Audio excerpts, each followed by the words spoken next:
Hello दोस्तों, तो आज की इस वीडियो में हम लोग बात करने जा रहे हैं कंप्यूटर सिस्टम सिक्योरिटी के यूनिट 5 के बारे में। जैसा कि यूनिट 1, 2, 3, 4 की वीडियो मैंने यूट्यूब पे अपलोड कर दिया है। अगर आपने नहीं देखा है तो डिस्क्रिप्शन चेक करिए, जहां पे मैंने प्लेलिस्ट का लिंक दिया है, और अपने दोस्तों को शेयर करिए जिनको जरूरत है, ताकि वो लोग भी पढ़ पाएं टाइम से पहले, और उसके बाद आपका जो एग्जाम हो अच्छे तरीके से जाए, आपका दोस्त का भी एग्जाम अच्छे तरीके से आए। एग्जाम में कैसे आपको लिखना है उसकी भी वीडियो मैंने अपलोड कर दिया है बहुत पहले ही, तो उसको भी जाके देखिए, ताकि सारी टेक्निक्स आपको पता चल जाए कि एग्जाम में कैसे लिखते हैं। क्या होता है कि हम सारी चीजें पढ़ लेते हैं लेकिन लिखने का तरीका नहीं पता होता है, तो हमारे नंबर कम आते हैं, और बगल वाला कम ही पढ़ के जाता है लेकिन अच्छे से लिख के आता है तो उसके नंबर अच्छे आते हैं। तो मैंने पूरा टेक्निक्स अच्छे से बताया है, तो उसको भी जाके देखिए। प्लेलिस्ट में मैंने ऐड कर दिया है उस वीडियो को, तो आपको ज्यादा सर्च करना नहीं है, आप वहां से देख सकते हो।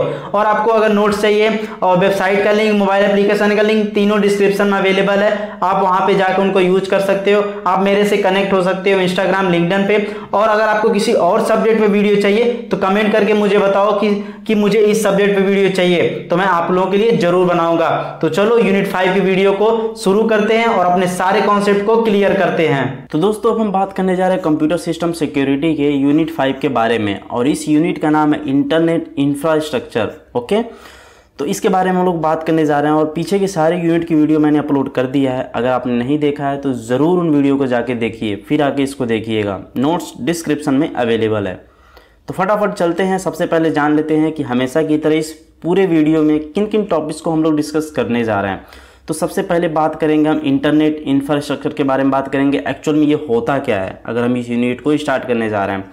देन बात करेंगे आईपी प्रोटोकॉल फंक्शंस की बात करेंगे, राउटिंग प्रोटोकॉल्स एंड टाइप्स की बात करेंगे, डीएनएस रीबाइंडिंग अटैक के बारे में बात करेंगे, वीकनेसेस ऑफ इंटरनेट सिक्योरिटी की बात करेंगे, link layer connection, packet filtering, firewall, intrusion detection, ये इंपॉर्टेंट है, ध्यान देना। डीएनएस कैच पॉइजनिंग क्या होता है, और हमेशा की तरह ये वीडियो हम लोग की हैप्पी एंडिंग हो जाएगी और आपकी पाँचों यूनिट की वीडियो कंप्लीट हो जाएगी। राइट, चलो फिर आगे बढ़ते हैं। तो सबसे पहले हम लोग बात करते हैं इंटरनेट इंफ्रास्ट्रक्चर के बारे में बात करते हैं कि ये होता क्या है। ओके, तो सबसे पहला पॉइंट देखो, internet infrastructure refers to the physical equipment. जो मैं हाईलाइट कर रहा हूँ उसे ध्यान देना। Physical equipments, transmission systems and software, right, that enables computer, ध्यान देना, computer and people to connect and exchange information on the internet, exchange information on the internet. ठीक, ये चीज़ें मैंने डिफिनीशन अभी बताया। तो अभी रुको, मैं थोड़ा सा आपको एक नॉर्मल सा एग्जांपल देता हूँ। इंफ्रास्ट्रक्चर होता क्या है, जब आप कॉलेज में आते हो तो बोला जाता है कि कॉलेज में बहुत अच्छी फैसिलिटी अवेलेबल है, लैब्स बहुत अच्छे हैं, प्रैक्टिकल तुम्हें बहुत अच्छे से कराए जाएंगे, केमिस्ट्री की लैब तुम्हें बहुत अच्छी कराई जाएगी, कोडिंग मस्त तुम्हें कराया जाएगा, बहुत सारी कंपनियां जॉब के लिए आती हैं, यानी तुम्हारे पास इतना अच्छा इंफ्रास्ट्रक्चर है कि तुम 4 साल पढ़ लोगे तो तुम्हारी नौकरी लग जाएगी। कॉलेज वाले बोलते हैं ना कि ये रिसोर्सेज मेरे पास अवेलेबल हैं।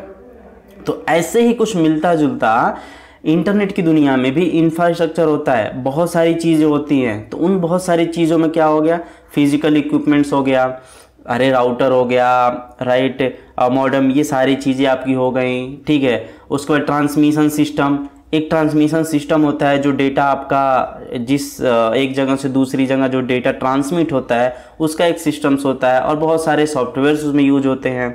इसी इंटरनेट इंफ्रास्ट्रक्चर के अंदर ये सारी चीज़ें आती हैं। तो ये सारी चीज़ें मिलके क्या करते हैं, इनेबल्स कर देते हैं कंप्यूटर्स।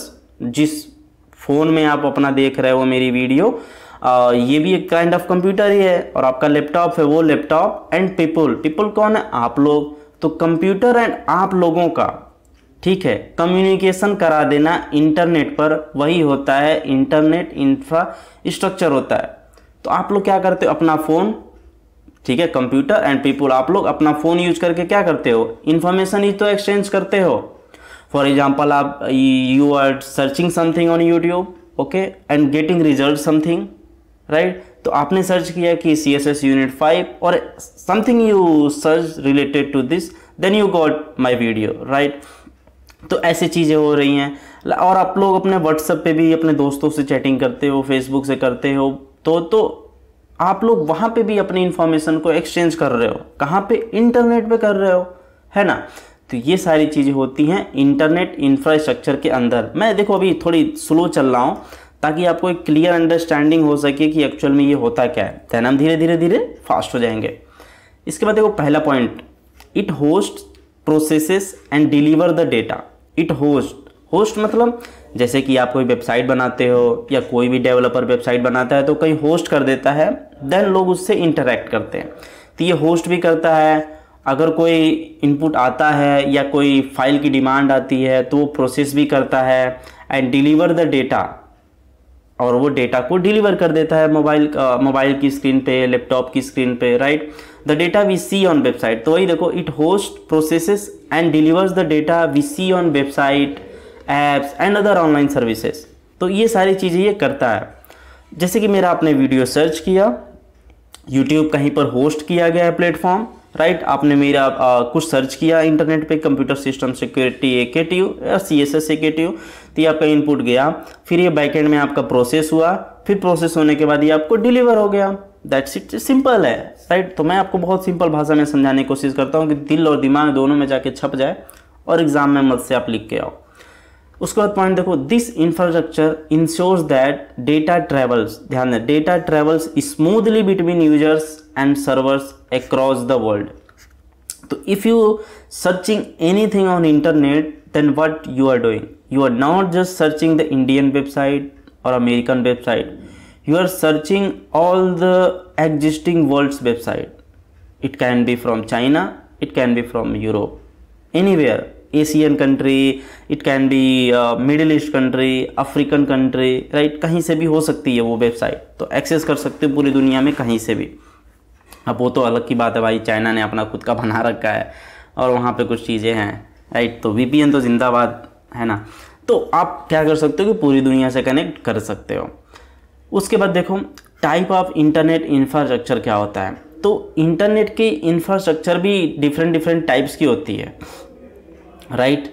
तो आप लोग अगर किसी आपके जो कॉलेजेस में जो होगा, इंटरनेट का एक अलग इंफ्रास्ट्रक्चर यूज़ हो रहा होगा, जो इंटरनेट यूज करते हैं।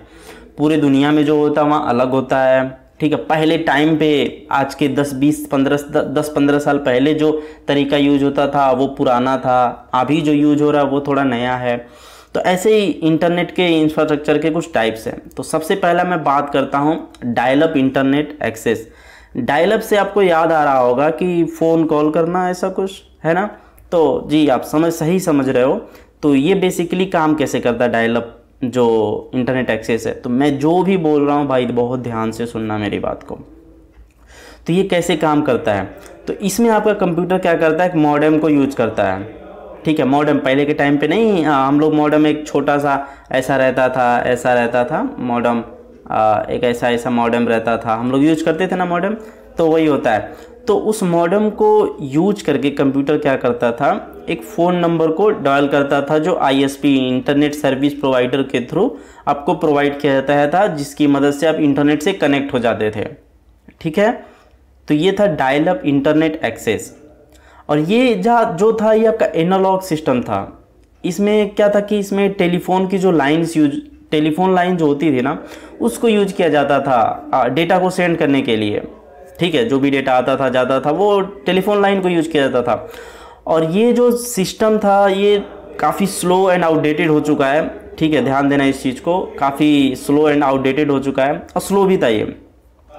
तो इसमें मॉडेम करता क्या था, मॉडेम जो था आपका जो डेटा था, ठीक है, वो फ़ोन का जो सिग्नल था एनालॉग सिग्नल रहता था और फिर उसे डिजिटल फॉर्मेट में कन्वर्ट कर देता था, ठीक है। बस इस कन्वर्जन के प्रोसेस की वजह से जो भी डेटा का आदान प्रदान था वो काफ़ी स्लो था, ठीक है। तो इसमें ध्यान देना कि जो एनालॉग था एंड डिजिटल, एनालॉग मैं लिख देता हूँ, एनालॉग एंड डिजिटल, इसमें दो कन्वर्जन चीज़ें आ गई थी, ठीक है। तो वो प्रॉब्लम इसमें हो रहा था जिसकी वजह से काफ़ी स्लो हो जा रहा था डेटा ट्रांसमिशन वगैरह। सेकेंड वन आता है इंटीग्रेटेड सर्विस डिजिटल नेटवर्क, इसको शॉर्ट में ISDN भी बोलते हैं। तो ISDN काम कैसे करता है, आखिर में ये होता क्या है।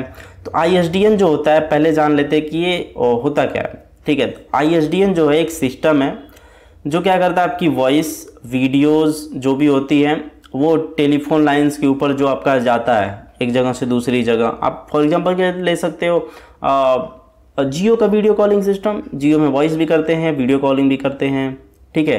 तो वो टेलीफोन लाइंस के थ्रू भी जाता है, क्योंकि बिना इंटरनेट के भी बात कर सकते हैं ना। तो इसमें जैसे आपका हो गया वॉइस हो गया और वीडियो हो गया, तो ये जो आपका टेलीफोन लाइंस के थ्रू जाती हैं उसमें ISDN होता है, ठीक है। तो ये चीज़ होती है। अब ये डायल अप वाले से कैसे डिफरेंट है, अब भाई डिफरेंट तो पता होना चाहिए ना।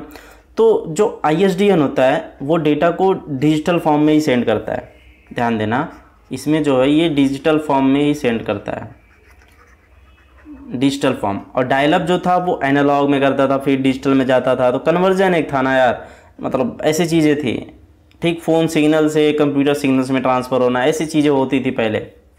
तो अभी क्या है, इस वाले में आपका एनालॉग बाबू ख़त्म हो गए, टाटा बाय बाय हो गए। इसमें फिर लिख दे रहा हूँ एनालॉग, इसमें ख़त्म हो गया, ठीक, ओके। अब इसके बाद बात चलते हैं ब्रॉडबैंड ISDN क्या होता है। इसको BISDN कहते हैं। तो अभी कुछ मिलता जुलता आपको लग रहा है ना, स्टेप बाय स्टेप, पहले ये आ रहा, फिर ये आ रहा, फिर ये आ रहा, फिर ये आएगा। तो अभी ब्रॉडबैंड ISDN BISDN क्या कहते हैं, तो जैसे कि इसका नाम जुड़ा हुआ है ISDN से, तो BISDN क्या है एक्चुअल में, इसको पहले समझ लेते हैं और क्या करता है एक्चुअल में। तो इसका काम भाई कुछ बहुत बड़ा लॉजिक वाला नहीं है, सिमिलर टू ISDN है, बट जो रेगुलर टेलीफोन्स के वायर्स थे जो यूज होते थे ISDN में, तो ये क्या करने लगा, फाइबर ऑप्टिक्स केबल को यूज करने लगा, फाइबर ऑप्टिक्स केबल को यूज करने लगा। And you all know that fibre optics cable में जो डेटा ट्रांसमिशन स्पीड है वो लाइट की स्पीड है, right, is it clear, okay. तो फाइबर ऑप्टिक्स केबल इसमें BISDN में यूज किया जाने लगा, ठीक है। तो उसके बाद क्या हो गया कि इंटरनेट की स्पीड भाई काफ़ी हाई हो गई। आप लोग सुनते थे पहले, अरे भाई फलाने आदमी ब्रॉडबैंड लगवाया है, तो होता था ना कि अरे उसकी तो स्पीड बहुत अच्छी हो गई, ऐसा होता था, है ना। तो वो ब्रॉडबैंड ISDN होता है। अभी के देखना 4-5 साल बाद जो स्टूडेंट्स आएंगे, जो जनरेशन होगी, वो मॉडम वगैरह भूल जाएगी यार, लेकिन वो एक इमोशंस था। आप में से कितने लोग मॉडम से इंटरनेट चलाए हो, please sir just only right modem, right, तो मुझे पता चल जाएगा हाँ आप लोग मॉडम यूज किए हो, राइट। तो ये जस्ट फीलिंग थी उस टाइम पे कि यार इंटरनेट चल रहा है, मतलब एक अलग वाइब्स, मतलब वो फीलिंग वर्ड्स में नहीं कहा जा सकता कि जो मॉडम वगैरह यूज करके हम लोग इंटरनेट चलाए हैं। मतलब मुझे याद है मैं कंप्यूटर पहली बार जब देख रहा था, पहली बार इन द सेंस कि देखा था, मतलब सीखने गया था, तो वहाँ पे मॉडम यूज किया गया, राइट। तो वो सर जो थे मॉडम यूज करके इंटरनेट चला रहे थे, और जो NPAB का कोई ड्राइवर आता था ना, एंटीवायरस, तो उसको वो इंस्टॉल कर रहे थे, अपडेट कुछ कर रहे थे वो। तो अच्छा लग रहा था कि अरे कंप्यूटर में इंटरनेट चल रहा है, राइट। तो अच्छा लगता था यार, मतलब मन करता था कि हाँ मैं भी यूज करके चलाऊँ। आज तो हम लोगों के पास इंटरनेट अनलिमिटेड है ना। चलो टॉपिक्स पे आते हैं। जो BISDN है, इसमें फाइबर ऑप्टिक्स केबल को यूज़ किया जाता है, जिससे जो स्पीड होती है ना केबल्स की वो काफ़ी फास्ट हो जाती है, राइट। और जो इसमें इसका ये सबसे बड़ा बैकबोन जो है ना, इसमें एक नेटवर्क होता है जिसको हम सोनेट बोलते हैं, सोनेट।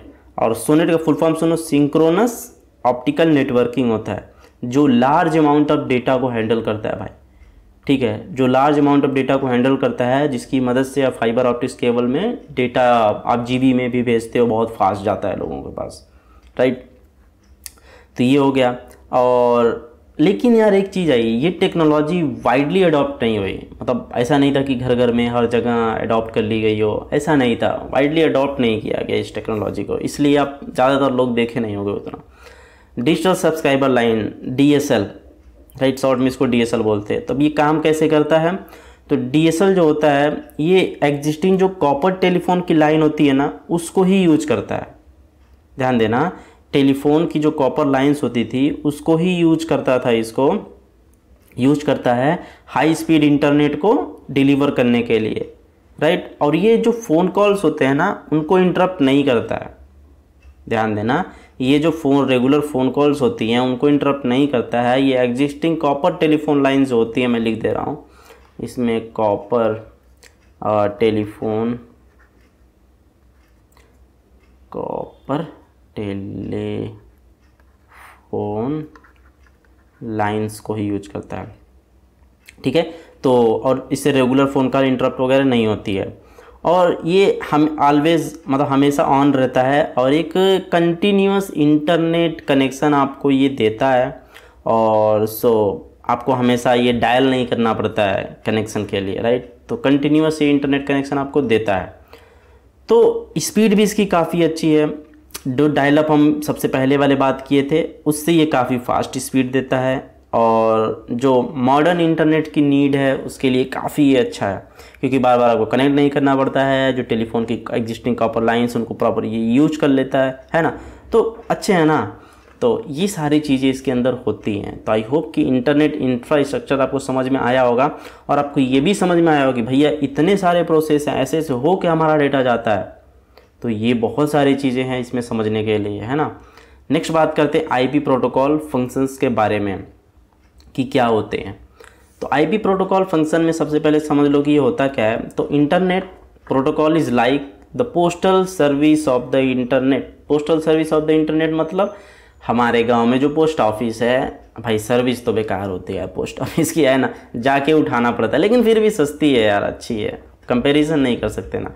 पोस्ट ऑफिस बहुत सस्ती है। अपने इंडिया का जैसे रेलवे देख लो, बहुत सस्ता है, भले टिकट मिले या ना मिले, लेकिन जर्नी करना गरीब लोगों के लिए, जिनके पास पैसे नहीं है ज़्यादा, एज ए स्टूडेंट हम लोग भी प्रेफर करते थे, है ना, कि रहते हैं जब पैसा नहीं कमाते हैं तो सोचते हैं यार कम पैसे में चले, है ना।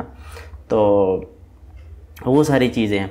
तो पोस्टल सर्विस ये इंटरनेट का है, ठीक। तो जैसे एक चिट्ठी, आप आधार कार्ड बनवाए होगे, आधार कार्ड आपने गया, सारा इन्फॉर्मेशन डेटा दिया, फिर वो पोस्टिंग से आपके घर पे आता था, राइट। तो वो पोस्टल सर्विस हो गई। तो ये भी जो इंटरनेट प्रोटोकॉल है, ये जो इंटरनेट प्रोटोकॉल भैया हैं, ये भी एक पोस्टल सर्विस की तरह काम करते हैं इंटरनेट पे। जो करते क्या है, ये हमारी मदद करते हैं deliver data from one computer to another over a network. तो एक कंप्यूटर से दूसरे कंप्यूटर पर इंटरनेट की दुनिया में हमारे डेटा को, पैकेट्स को डिलीवर करने में हेल्प करते हैं।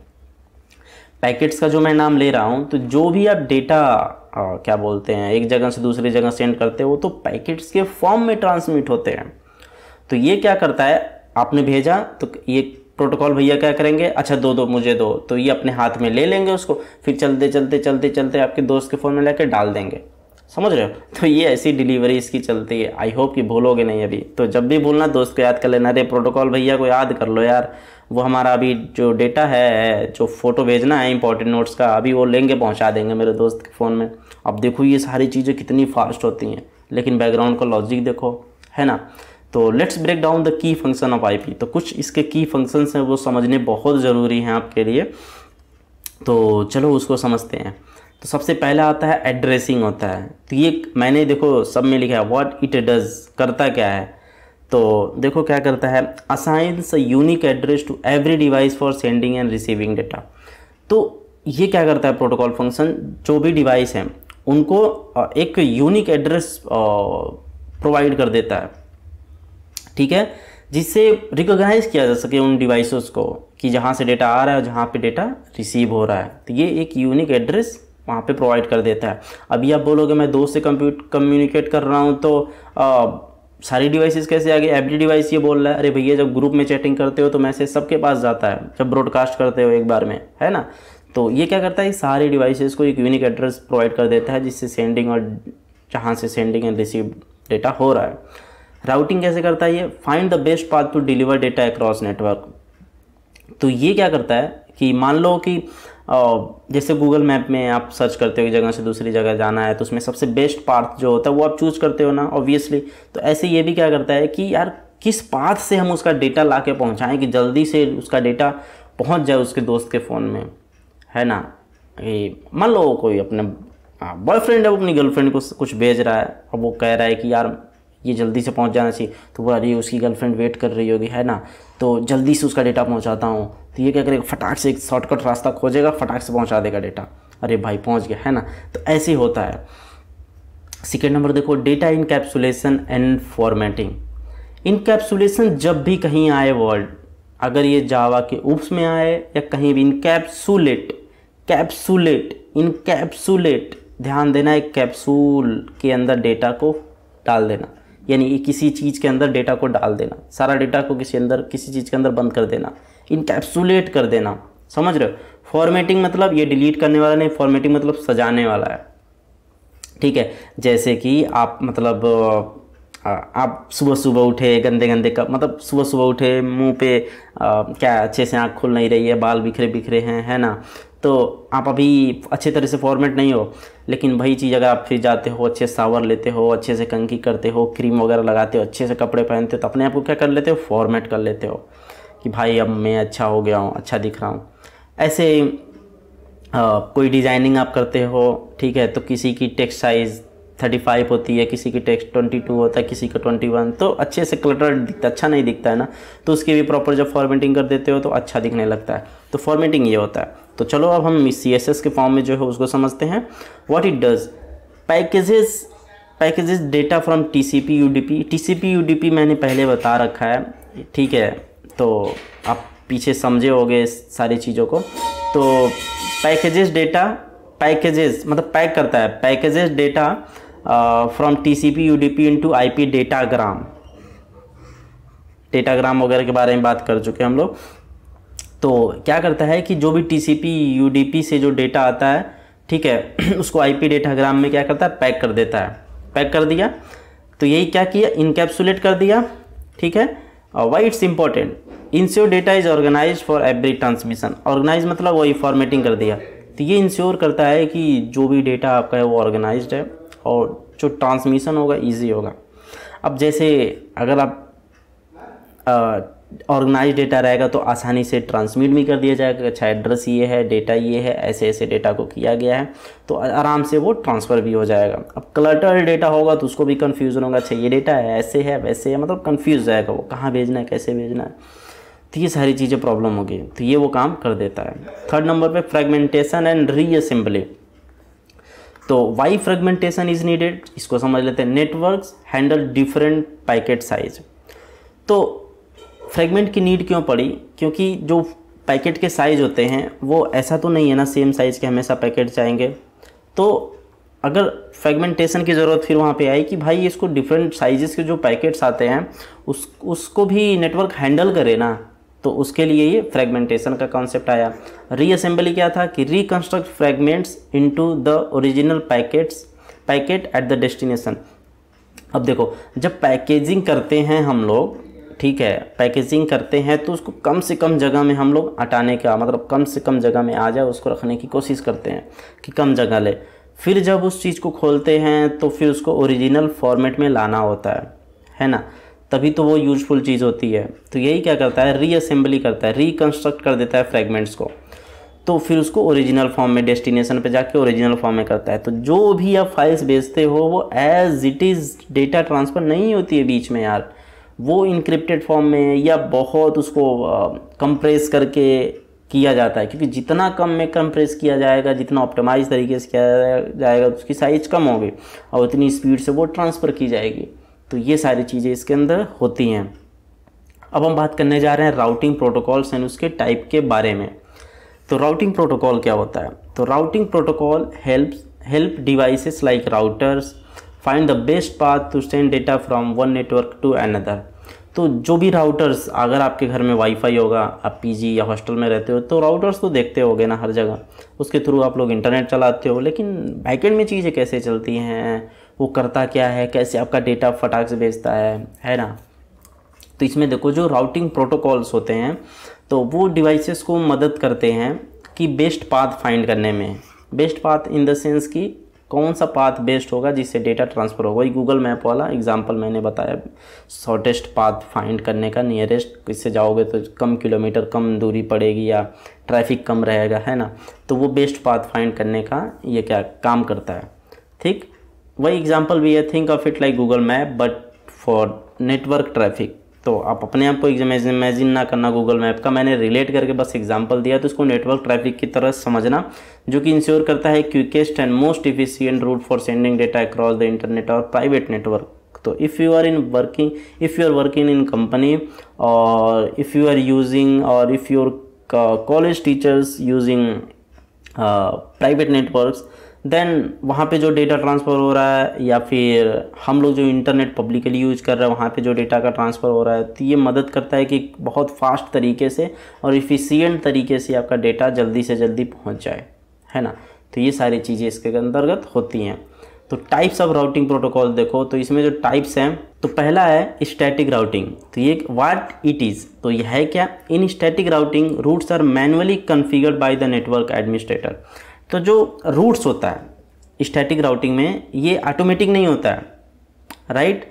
तो ये जैसे गूगल मैप में आप कोई नेटवर्क के एक जगह से सोर्स एंड डेस्टिनेशन डालते हो तो गूगल मैप क्या करता है, ऑटोमेटिकली आपको बेस्ट पाथ दे देता है फाइंड करके।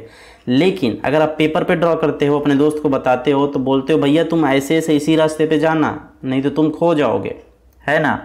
तो वही चीज़ है इसमें। तो इसमें स्टैटिक राउटिंग में क्या होता है कि आप पेपर पे ड्रॉ कर रहे हो रूट, तो यहाँ पे जो नेटवर्क एडमिनिस्ट्रेटर होता है, नेटवर्क एडमिनिस्ट्रेटर जो होता है वो मैनुअली कॉन्फ़िगर करता है सारी चीज़ों के रूट को, कि डेटा यहाँ से ऐसे ऐसे जाएगा, ठीक। व्हेन इट इज़ यूज, कब उसको यूज किया जाता है, good for small networks where the paths between device don't change often. तो जो डिवाइसेस की पाथ होती है वो चेंज नहीं होती हमेशा, है ना, मतलब चेंज नहीं होती रहती है, तो वहाँ पे स्मॉल नेटवर्क के लिए इसको यूज किया जाता है। लेकिन डायनेमिक राउटिंग क्या होता है, ये क्या होता है, in dynamic routing the routers automatically learn and update routes as the network changes. जैसे ही नेटवर्क चेंज होता है तो डायनेमिक राउटिंग क्या होता है, अपने रूट को ऑटोमेटिकली लर्न करता है और सीखता, अब चेंज करता रहता है, ठीक है, अपडेट करता रहता है उसको। तो ये चीज़ होती है डायनेमिक में। इंपॉर्टेंस इसका क्या है, useful for large complex networks where path change frequently, जहाँ पे पाथ फ्रीक्वेंटली चेंज हो रहा होता है, कॉम्प्लेक्स नेटवर्क्स जहाँ होते हैं और जहाँ पे लार्ज ऑर्गेनाइजेशन होती है, वहाँ पे सारी चीज़ों को यूज किया जाता है। तो अब हम बात करने जा रहे हैं types of dynamic routing protocols के बारे में। तो इसको ध्यान से समझना, एग्जाम के पॉइंट ऑफ व्यू से ये काफ़ी इंपॉर्टेंट है। तो ए नंबर पर पहला नंबर इसमें है डिस्टेंस वेक्टर प्रोटोकॉल। डिस्टेंस का नाम आ गया तो समझ लेना कुछ डिस्टेंस, एक जगह से दूसरी जगह के बीच के कुछ डिस्टेंस के दूरी के बारे में बात किया जा रहा है। तो ये काम कैसे करता है, हाउ इट वर्क्स। तो इसमें जो राउटर्स होते हैं, जैसे हमारे घर में वाईफाई के राउटर्स वगैरह लगे होते हैं ना, तो वही राउटर्स होते हैं। तो वो राउटर होप काउंट को शेयर करते हैं to a destination with neighbours. यानी मान लो ये राउटर है और ये आपका डेस्टिनेशन है, ठीक है। तो इसके जो भी नेबर्स होंगे, राउटर्स के जो भी नेबर्स होंगे, तो क्या करेगा, होप काउंट्स को भेजेंगे। होप काउंट्स मतलब होता है कि जो भी डिवाइसेस कनेक्टेड होती है ना, इंटरकनेक्टेड होती है राउटर से, तो उनके वही होप काउंट्स होता है। तो उनको वो अपने नाइबर डेस्टिनेशन तक वगैरह भेजता है, ठीक है। नाइबर के जो भी नाइबर्स होते हैं उसके साथ में डेस्टिनेशन तक भेजता है। उसके बाद देखो एडवांटेज इसका क्या होता है, simple to configure and manage. ये काफ़ी सिंपल है मैनेज करने के लिए, कॉन्फ़िगर करने के लिए और मैनेज करना, और स्मॉल नेटवर्क के लिए सूटेबल है। और एग्जांपल के तौर पे RIP का फुल फॉर्म होता है राउटिंग इंफॉर्मेशन प्रोटोकॉल। मैं लिख देता हूँ, राउटिंग इंफॉर्मेशन प्रोटोकॉल, ठीक है। राउटिंग इंफॉर्मेशन प्रोटोकॉल होता है और ये स्मॉल नेटवर्क के लिए बेसिकली सूटेबल काफ़ी होता है। और एक IGRP होता है, IGRP का फुल फॉर्म होता है इंटीरियर गेटवे राउटिंग प्रोटोकॉल होता है, इंटीरियर गेटवे राउटिंग प्रोटोकॉल होता है। और इसको सिस्को के थ्रू डेवलप किया गया था, ठीक है, और ताकि जो RIP जो वर्जन था उसकी परफॉर्मेंस को बेटर करने के लिए, राइट। इतना समझ में आ गया। अब बी नंबर पे देखो लिंक स्टेट प्रोटोकॉल। लिंक मतलब कोई दो चीज़ होती है उसे एक दूसरे से लिंक करना, यही लिंक होता है ना। तो ये काम कैसे करता है, जो राउटर्स होता है उसको पता होता है कि पूरा नेटवर्क मैप कैसा है, ठीक है, पूरा उसको मैप दिमाग में क्लियर होता है राउटर को कि आपका डेटा कैसे कैसे कहाँ जाएगा। तो वो क्या करता है, बेस्ड अपॉन दैट मैप वो डिसीजन अपने डिसीजन के अकॉर्डिंग प्रीवियस हिस्ट्री के अकॉर्डिंग उसके बाद डेटा रहता है और वो अपना डिसीजन लेता है कि बेस्ट पाथ कौन सा होगा डेटा भेजने के लिए। तो यही है, routers maintain a full network map for better path selection. तो उसके पास सारा मैप का डेटा रहता है भाई, वो सेलेक्ट करता है कि बेस्ट कौन सा पाथ है, उसको सेलेक्ट कर लेते हैं ताकि डेटा जल्दी से चला जाए। एडवांटेज देखो, फास्टर है, faster update and more reliable. Large network में काफ़ी रिलायबल वहाँ पे यूज किया जाता है। और एग्जांपल के तौर पे आप इसको ले सकते हो, कौन कौन से प्रोटोकॉल होते हैं। एक OSPF प्रोटोकॉल होता है जिसका full form open shortest path first होता है। मैं लिख देता हूँ, ओपन शॉर्टेस्ट पाथ फर्स्ट। तो ये OSPF प्रोटोकॉल है जिसका full form open shortest path first होता है, और ये ज़्यादातर यूज इसको इंटरप्राइज नेटवर्क में किया जाता है। जैसे बड़ी बड़ी कंपनियां जो होती हैं, फॉर एग्जांपल हम टेक महिंद्रा ले लो, टाटा TCS ले लो, ठीक है, तो इन सब जगह पे इसका ज़्यादा यूज किया जाता है। एक होता है ISIS मतलब क्या होता है, full form intermediate system to intermediate system. जी हाँ, इंटरमीडिएट सिस्टम लिख देता हूँ, intermediate system to intermediate system, same यही दोहरा देना आप यहाँ पे, ठीक है। यूज्ड बाय लार्ज ISPs, अब इंटरनेट सर्विस प्रोवाइडर जो होते हैं ना, ISPs का मतलब वही होता है, तो उसके थ्रू इसको यूज किया जाता है, राइट। तीसरे नंबर पर देखो हाइब्रिड प्रोटोकॉल। अब हाइब्रिड प्रोटोकॉल भाई होता क्या है, तो व्हाट इट इज़, राइट, तो ये क्या होता है। तो हाइब्रिड प्रोटोकॉल में आप देखना, तो ये करता है combine distance vector and link state feature. जो मैंने अभी ऊपर बताया ना, इन दोनों के ये प्रोटोकॉल को कंबाइन कर देता है और उनके सारे फीचर्स हाइब्रिड प्रोटोकॉल के अंदर आ जाते हैं, ठीक। तो इसके एडवांटेज क्या होते हैं, offer efficient routing with fast convergence, ठीक है। तो जब ये दोनों को कर देता है तो बहुत ही इफिशियंट राउटिंग वगैरह आपको प्रोवाइड करता है। और इसके एग्जांपल के तौर पे EIGRP है, इसका फुल फॉर्म होता है enhanced interior gateway routing protocol, ठीक है। इन्हेंस्ड मैं लिख दे रहा हूँ, enhanced interior gateway routing protocol, इसका फुल फॉर्म ये होता है। और इसको सिस्को के थ्रू डेवलप किया गया था, ये ध्यान देना, जिससे हम फास्ट कन्वर्जेंस वगैरह प्रोवाइड कर सकें। तो ये सारी चीज़ें इसमें होती है। आई होप कि चीज़ें समझ में आई होंगी आपको। इसके बाद बात करते हैं DNS रीबाइंडिंग अटैक के बारे में बात करते हैं। ये इंपॉर्टेंट है, थोड़ा ध्यान से देख लेना, ठीक। तो उस चैनल के बारे में बात कर लेते हैं। इसको समझने से पहले तो अपनी हम लोगों की वेबसाइट है, आप जाके इस पे से बहुत सारे कंटेंट पढ़ सकते हो, रिसोर्सेस अवेलेबल हैं। और गूगल प्ले स्टोर पे आप EIOB का एप्लीकेशन डाउनलोड कर सकते हो। और अगर आप प्रोग्रामिंग से इंटरेस्टेड हो तो मैंने एक प्रोग्रामिंग से रिलेटेड और इंटरव्यू प्रिपरेशन का एक सेपरेट एप्लीकेशन आप लोगों के लिए बना रखा है। इंटरनेट पे आप लोग सर्च करिएगा, इंटरव्यू लवर एप्लीकेशन का नाम है। गूगल प्ले स्टोर पे जैसे सर्च करोगे मेरे नाम से वो आएगा, आप उसको डाउनलोड कर लीजिए। आपकी इंटरव्यू की प्रिपरेशन और जो भी चीज़ें हैं आपकी प्रोग्रामिंग से रिलेटेड कॉन्सेप्ट, वो सारी चीज़ें मैंने उसके अंदर डाला है। डिस्क्रिप्शन में भी लिंक मैं उसका दे दूँगा आपको, ओके। तो चलो, चैनल को सब्सक्राइब नहीं किए तो यार प्लीज़ सब्सक्राइब कर लो, वीडियो को लाइक करो ताकि मुझे पता चले कि वीडियो अच्छी लग रही है। कमेंट जरूर करके बताओ मुझे। चलो DNS रीबाइंडिंग अटैक को समझते हैं। तो व्हाट इज़ DNS एक्चुअल में। आई नो कि आपको पता है, लेकिन फिर भी एक बार DNS के बारे में समझ लेते हैं कि एक्चुअल में क्या होता है। तो पहला पॉइंट देखो, DNS stands for domain name system. It's like the internet phone book translating human friendly domain names like www.example.com, www.eiob.com ले सकते हो इनटू IP एड्रेसेस लाइक 192.0.2.1। तो DNS का फुल फॉर्म आप ध्यान देना, ये बहुत इंपॉर्टेंट, इसको याद करके रखना आप लोग। DNS का फुल फॉर्म होता है डोमेन नेम सिस्टम, और ये इंटरनेट फ़ोन बुक की तरह होता है, राइट। अब जैसे कि आप बताओ मुझे, अगर मैं बोलूँ आप ये याद करके रखो और जाके आप eiob.com इसको अगर क्रोम के ब्राउज़र में जाके आप इसको URL में पेस्ट करोगे ऊपर जहाँ सर्च करते हैं, इसको जब इसको याद रखे रहना, तभी आप मेरी वेबसाइट खोल पाओगे। तो आपको याद रहेगा, नहीं याद रहेगा, भूल जाओगे, कोई ना कोई एक डिजिट भूल जाओगे इसमें से।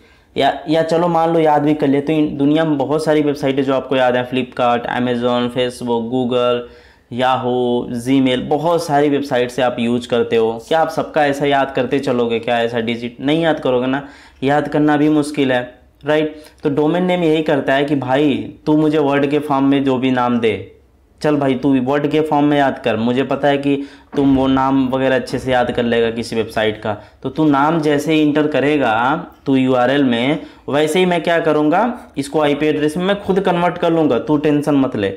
वो यही कहता है डोमेन नेम सिस्टम, ठीक है। तो आई होप कि समझ में आया होगा आपको ये।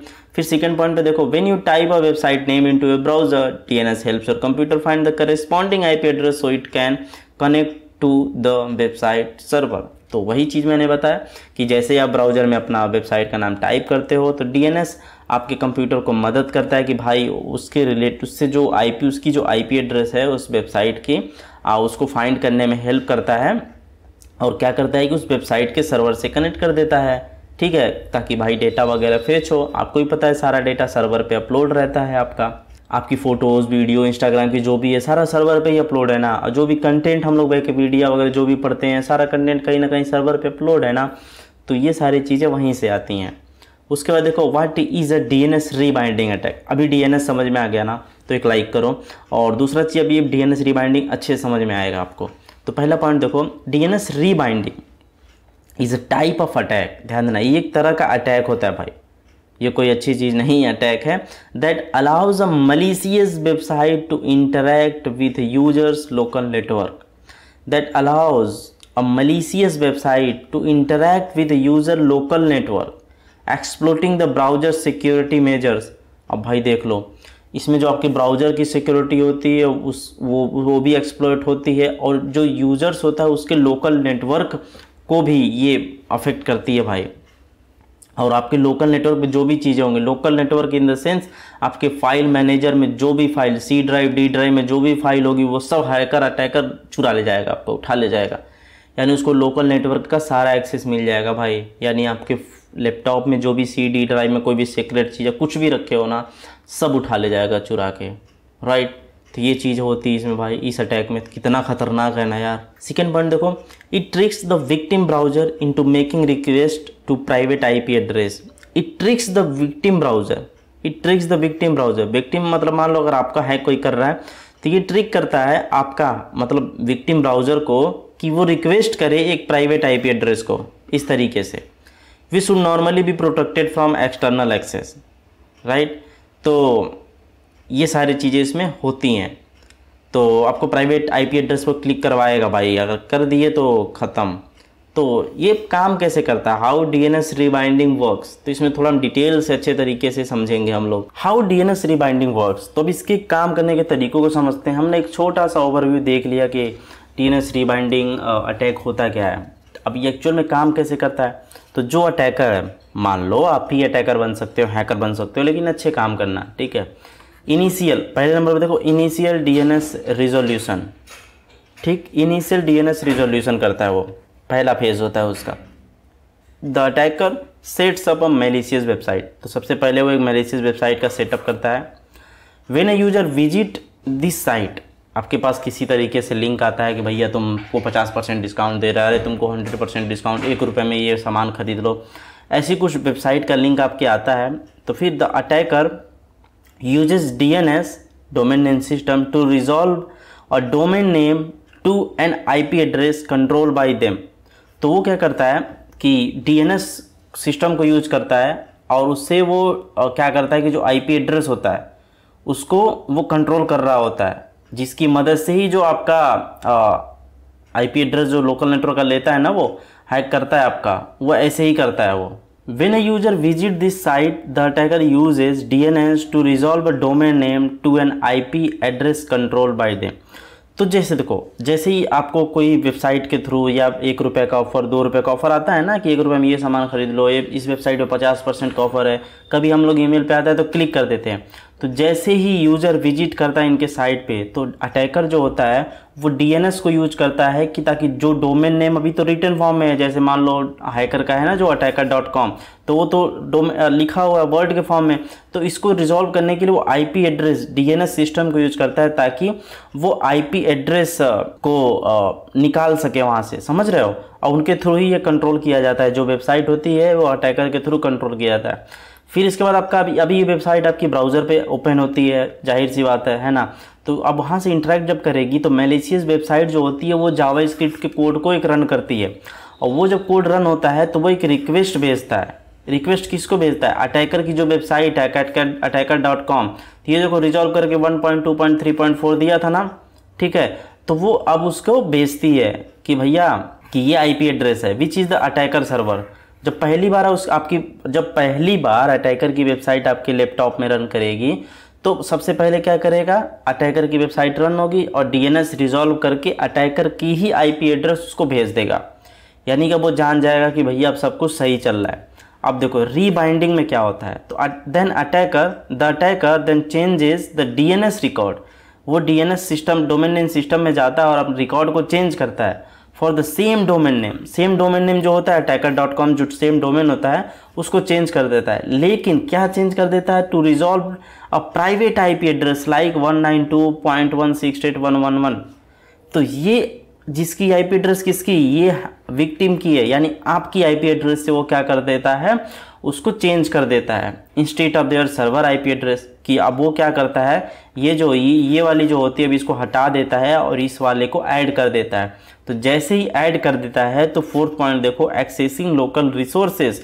तो when the browser makes request to attacker.com again, जब फिर से आप उस वेबसाइट को रिलोड करोगे या एक्सेस करोगे ना, तो it now try to connect to the private IP address 192.168.1.1, इससे कनेक्ट करेगा। फिर bypassing the same origin policy that usually protect local resources. Okay, this allow the attacker to interact with device on the users local network. तो इस user local network पे आपका वो access कर लेगा, सारा डेटा आपका चुरा ले जाएगा। तो ये सारी चीज़ें हैकिंग होती है, और ये जो होता है ना उससे आपके प्राइवेट IP से वो रिप्लेस कर देता है, तो उससे सारी चीज़ें हो रही होती हैं। और जैसे आपके प्रिंटर का भी एक्सेस, जो भी डिवाइस है आपके कंप्यूटर से कनेक्ट हैं, आपके जो डिवाइस के अंदर जितनी सारी चीज़ें हैं वो सारी चीज़ें वो एक्सेस कर सकता है। तो features of DNS rebinding attack, इसके फीचर्स की बात करते हैं हम लोग। Cross origin request, it allows attacker to bypass the same origin policy. जो सेम ओरिजिन पॉलिसी होती है ना जो DNS की, which normally restrict web pages from making request to a different domain. तो डिफरेंट डोमेन पे वो रिस्ट्रिक्ट करती है, लेकिन ये ओरिजिन तो सेम होता है ना, वो बस अपने बैकेंड से वो देखो .com क्या बोलता है attacker.com तो सेम ही रहता है ना, वो बैकेंड से अपना प्राइवेट IP एड्रेस चेंज कर देता है, जिसकी वजह से वो सेम ओरिजिन पॉलिसी को बाईपास कर देते हैं वो लोग। ठीक है। Targeting local network, attacker can gain access to internal services. Internal services वही जो मैंने बताया, प्रिंटर भी हो गया, आपके इंटरनल जो भी फाइल फोटो वगैरह जो भी स्टोर हैं। पोटेंशियली एक्सप्लोटिंग सेंसिटिव इन्फॉर्मेशन और इनेबलिंग फर्दर अटैक्स। तो आपका जो भी सेंसिटिव इन्फॉर्मेशन है उसे क्या करते हैं कि एक्सपोज कर देते हैं और इनेबल कर देते हैं आगे की अटैक वगैरह करने का आपका। थर्ड नंबर पे देखो, no user interaction. Once user visit the malicious website, जैसे एक बार विजिट कर लिया the attacker can occur without any further interaction from the user. भैया तुम खत्म है हो, अब तुम चाहो कुछ करो या ना करो, तुम्हारा डेटा सारा ले जाएगा, है ना। तो फिशिंग काइंड ऑफ भी होता है ये, जैसे लिंक पहले भेजा जा रहा है ना, इसमें फिशिंग में भी लिंक वगैरह ही भेजा जाता है। Rapid DNS changes, the attacker can change the DNS record quickly to facilitate the attack. तो इतना जल्दी वो क्विकली तरीके से चेंज करता है कि भाई अटैक को अंजाम दे दिया जाए। तो ये सारी चीज़ें इसके अंतर्गत होती हैं। आई होप कि आपको समझ में आया होगा। अब बात करते हैं how to prevent DNS rebinding attack, कैसे आप प्रिवेंट इसको कर सकते हो। तो आप ये यूज कर सकते हो, use of DNS security extension आप यूज कर सकते हो। इम्प्लीमेंट सेम ओरिजिन पॉलिसी को आप इम्प्लीमेंट कर सकते हो। जैसे जो डेवलपर्स होते हैं, जो भी वेब एप्लीकेशंस वगैरह डिज़ाइन किए जाते हैं, वो इन्फोर्स कर सकते हैं कि स्ट्रिक्टर सिक्योरिटी मेजर्स को, जिससे जो प्राइवेट IP एड्रेस जो होते हैं वो ब्लॉक हो जाएंगे। ठीक है। तो थर्ड नंबर नेटवर्क कॉन्फ़िगरेशन, जो राउटर्स होते हैं और जो फायरवेल का कॉन्फ़िगरेशन होता है उनको प्राइवेट IP एड्रेस से रिस्ट्रिक्ट कर देना चाहिए अनट्रस्टेड नेटवर्क से। ठीक है। तो फोर्थ नंबर पे देखो ब्राउजर सिक्योरिटी फीचर, तो encourage users to use modern browser that है build in protection against DNS reminding attack. तो ऐसा वैसा फालतू ब्राउजर ना यूज करो, अच्छे ट्रस्टेड जैसे ब्रेव हो गया, क्रोम वगैरह अच्छे ब्राउज़र यूज किया करो, है ना। Short DNS TTL, time to live मतलब क्या है, configure DNS record with short TTL to limit the duration that DNS entry can be cached, reducing the window for an attacker. तो जो DNS टाइम टू लाइव होता है कि मान लो इसमें बहुत कम टाइम के लिए लाइव होता है, जिसमें बहुत कम टाइम मिलता है अटैकर को कि उस विंडो के बीच में वो चीज़ों को चेंज कर पाए और कैच कर पाए। तो ये सारी चीज़ें होती हैं। कोर्स पॉलिसीज़ जो होती है, implement cross origin resource sharing, कोर जो होता है policy that prevent browser from making request to private IP address, ये रिस्ट्रिक्ट कर देता है ताकि वो किसी प्राइवेट IP एड्रेस से वो रिक्वेस्ट वगैरह ना कर पाए। तो आई होप कि चीज़ आपको समझ में आई होंगी। अब बात करते हैं वीकनेसेस ऑफ इंटरनेट सिक्योरिटी। तो इंटरनेट सिक्योरिटी के वीकनेसेस क्या हैं। तो सबसे पहले तो भैया ह्यूमन एरर है सबसे बड़ा। जब तक आप कोई गलती नहीं करोगे तब तक आपका डेटा जाएगा नहीं कंप्यूटर से। तो इसमें क्या होता है कि जैसे हम किसी मिस्टेक में क्या करते हैं कि जैसे कोई मैलिशियस लिंक्स आती है और फिशिंग ईमेल्स वगैरह होते हैं, तो हम उस पर क्या करते हैं कि क्लिक कर देते हैं और हैक हो जाते हैं। और दूसरा होता है कि वीक पासवर्ड। कभी कभी क्या होता है, हम ज़्यादातर वाईफाई का पासवर्ड क्या डालते हैं यार, 1 2 3 4 5 6 7 8 तक डालते हैं। इतना ईजी होता है, कोई भी गेस कर लेता है। अब ये नॉर्मल पासवर्ड हो गया, यूनिवर्सल जैसा पासवर्ड हो गया है ना। तो ऐसे पासवर्ड ना डालो, अच्छे पासवर्ड डालो, strong password. Outdated software, security flaws, unpatched system, तो जो भी हमारे सॉफ्टवेयर हैं लैपटॉप के अंदर वो आउटडेटेड हैं, तो उनमें आपको पता है कि ये लोग अपडेट कंपनी वाले क्यों देते हैं। कोई वल्नरेबिलिटी आती है, कुछ भी आती है, उनको फिक्स करके वो अपडेट करते हैं। लेकिन आप लोग क्या करते हो, अपने लैपटॉप में उन सारे सॉफ्टवेयर को अपडेट नहीं करते हो। अनपैच्ड सिस्टम का क्या होता है कि जैसे कि आप फेल हो जाते हो, जो भी पैचेज आती हैं, जैसे मान लो क्रोम का पैचेज आया, तो पैच आया तो आप उसको नहीं कर पाते हो अच्छे से अपडेट इंटीग्रेट, तो उससे तो जो अटैकर्स होते हैं उनको एक सिक्योरिटी होल्स मिल जाता है कि भाई कुछ तो प्रॉब्लम, ये प्रॉब्लम तो अच्छा हो, लाओ इसको हैक कर देते हैं। इनसिक्योर नेटवर्क, इनसिक्योर नेटवर्क में सबसे पहला आपका होता है पब्लिक वाईफाई रिस्क। तो जैसे कि हम लोग कभी कभी पब्लिक वाईफाई नेटवर्क को यूज कर लेते हैं, ठीक है, तो वहाँ पे जब भी यूज़ करो तो VPN वगैरह यूज करो, ठीक है, नहीं तो डेटा आपके अटैक कर देगा और जो भी डेटा होगा इंटरसेप्ट कर लेगा, ठीक है। अनसिक्योर्ड कनेक्शंस हो गया, और जैसे कि हम लोग कभी कभी HTTP का यूज करते हैं, कोई वेबसाइट में HTTP लगा होता है, उस वेबसाइट को विजिट करते हैं, तो आपको भी पता है कि जो डेटा आता जाता है उतना सिक्योर नहीं होता है ना। तो वैसी वेबसाइट को ना यूज करो, जो HTTPS हो इसको यूज करो, HTTP को ना यूज करो, मजबूरी है तो करना ही पड़ेगा कभी कभी, लेकिन ना यूज करो, अवॉइड करो। मालवेयर क्या होते हैं, और जैसे कि मान लो वायरसेस हो गए, ट्रोजन्स हो गए, है ना, जैसे मैलिशियस सॉफ्टवेयर हो गए जो आपका डेटा चुरा सकते हैं, डैमेज कर सकते हैं, जो अटैकर के लिए बैकडोर क्रिएट कर सकते हैं।